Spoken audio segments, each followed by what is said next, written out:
The Department of Planning and Development for the city of Hartwell occupied the fourth floor of a building that had not been renovated since the early 1990s. The carpet was the color of old concrete, and the fluorescent fixtures overhead cast everything in a flat, even light that made the morning indistinguishable from the afternoon. Daniel Okafor had worked here for 11 years, first as a permits analyst, then as a senior procurement reviewer, a title that meant very little to most people but carried specific authority in the context of how the city awarded its infrastructure contracts. His desk sat in a corner office separated from the open floor by glass panels that had gone slightly opaque with age. He kept his workspace clean, almost aggressively so.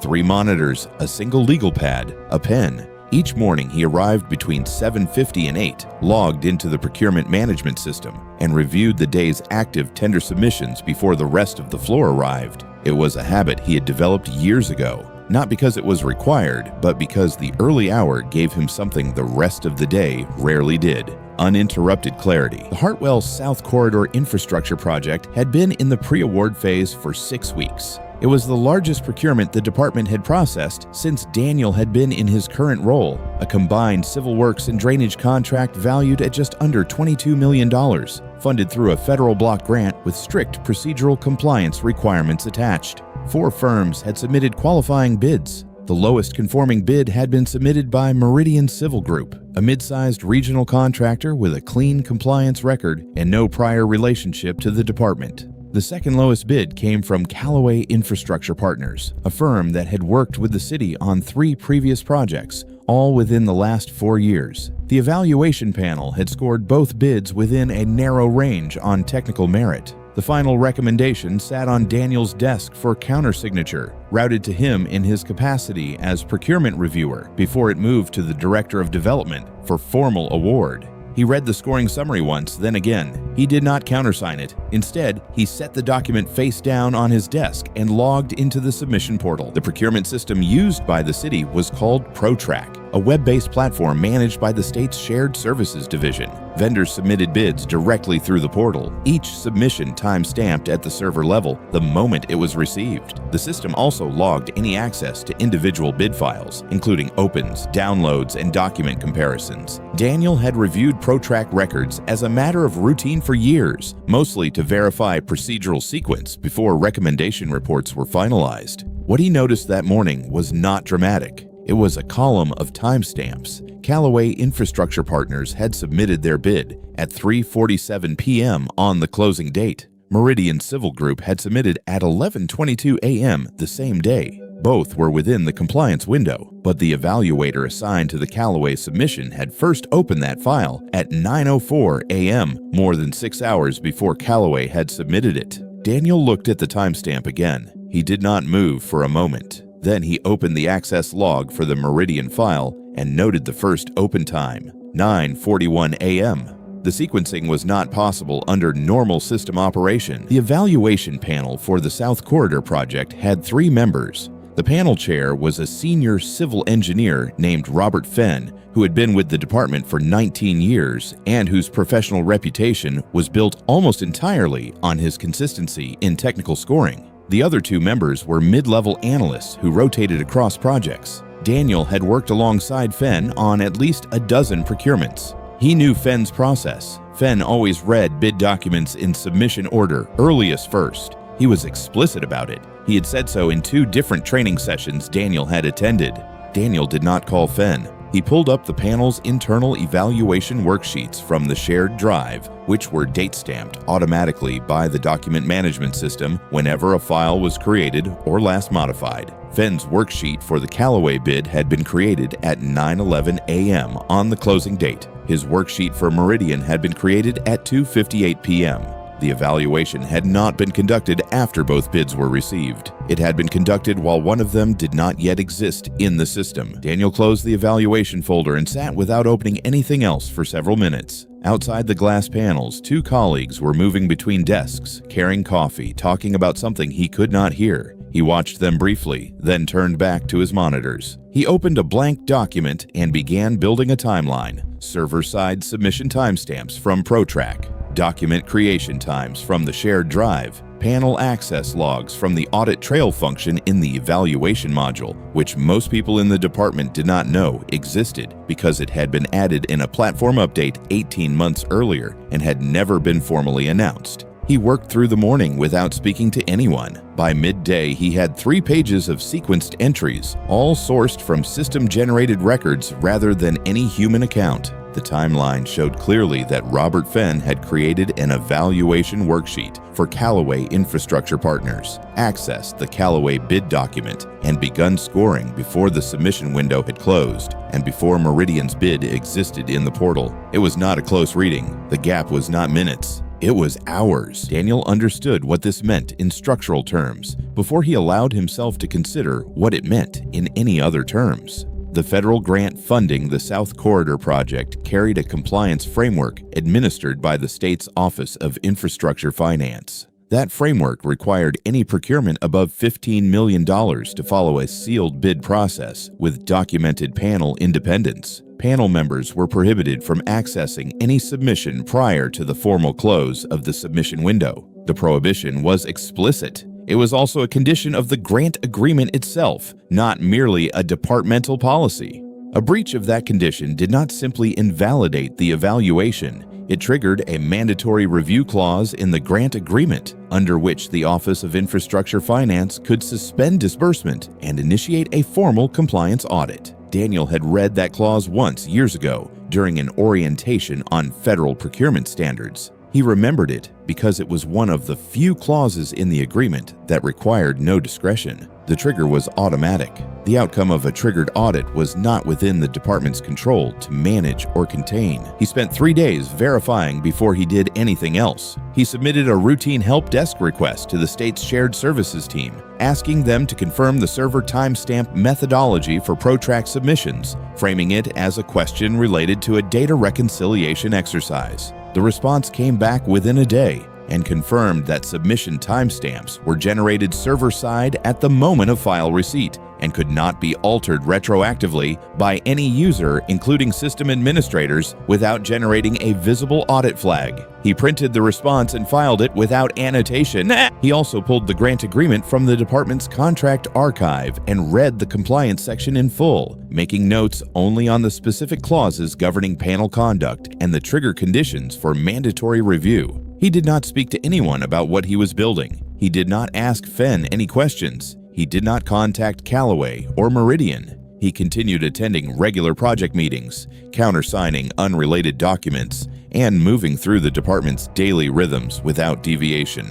Anyone watching him during those 3 days would have seen nothing different. On the 4th day, Daniel composed a formal written referral to the city's Office of the Inspector General. The referral was structured as a procedural concern notification, which was a specific submission category under the OIG's intake protocol that did not require the referrer to allege intent or name a responsible party. It required only documented evidence of a process deviation with a material compliance implication. Daniel attached the ProTrack timestamp export, the shared drive document creation log, the panel access audit trail, the help desk confirmation from shared services, and the relevant sections of the federal grant agreement. He did not write a cover letter. The intake form itself asked for a factual description of the concern, and he filled it out in 3 paragraphs that described only what the system records showed and identified the specific grant compliance clause the sequence appeared to implicate. He submitted the referral through the OIG's encrypted online portal at 7:58 a.m.,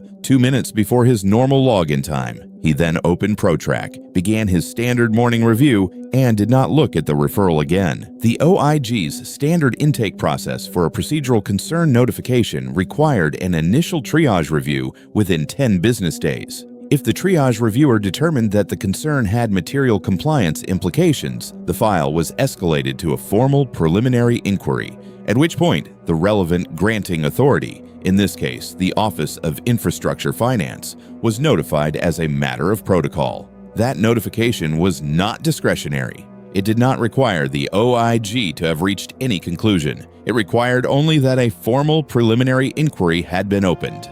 Daniel knew this because the OIG intake protocol was a public document available on the city's website under the Governance and Accountability section. He had read it during the 3 days of verification. He had not cited it in his referral, and he had not referenced the notification mechanism in his submission. It was simply part of his understanding of what the process would do on its own once it was set in motion. He had submitted the referral. The sequence that followed belonged to the system. His part in it, for the time being, was finished. 12 days after the referral, the South Corridor Recommendation Report was still sitting unsigned on Daniel's desk, where it had been since the morning he first noticed the timestamps. No one in the department had formally inquired about the delay. The project timeline had slack built into it, and a 2-week hold on the countersignature was within the range of what could be explained by a routine review backlog. Robert Fenn had sent one email asking whether Daniel had any questions about the scoring methodology. Daniel had replied that he was working through a standard compliance review and would follow up when it was complete.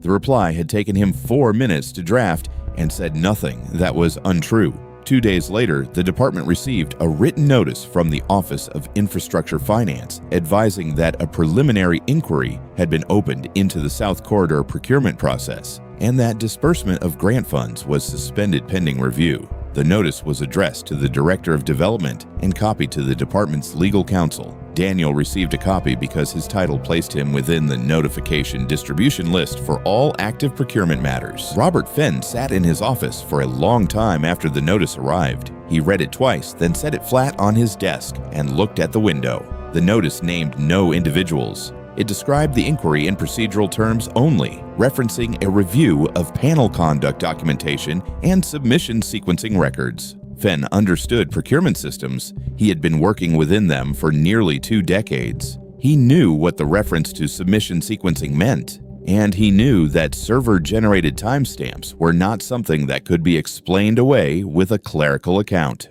He opened his own copy of the evaluation worksheet for the Callaway bid and looked at the creation timestamp at the bottom of the file. He held the cursor over it for a moment without clicking anything, then closed the file.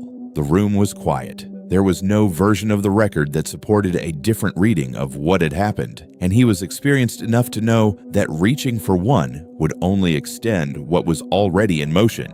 He did not call anyone. He sat for a while longer, then opened his calendar and began reviewing what was scheduled for the following week, as if the next step were simply a matter of identifying where the time would need to come from. The Office of Infrastructure Finance conducted its preliminary inquiry over the following 3 weeks. An inquiry officer made 2 visits to the department, meeting first with the Director of Development and then with the department's legal counsel. Daniel was not interviewed during the preliminary phase, which was consistent with the OIG protocol, since his referral was treated as a documentary submission rather than a witness account. The inquiry officer reviewed the ProTrack records directly through the state system, independently of any documents Daniel had provided, pulling the same access logs and submission timestamps from the source platform without reference to Daniel's compiled timeline. The preliminary inquiry concluded with a finding that the compliance condition governing panel independence had not been met, and that the evaluation process for the South Corridor project could not be certified as procedurally sound under the terms of the grant agreement.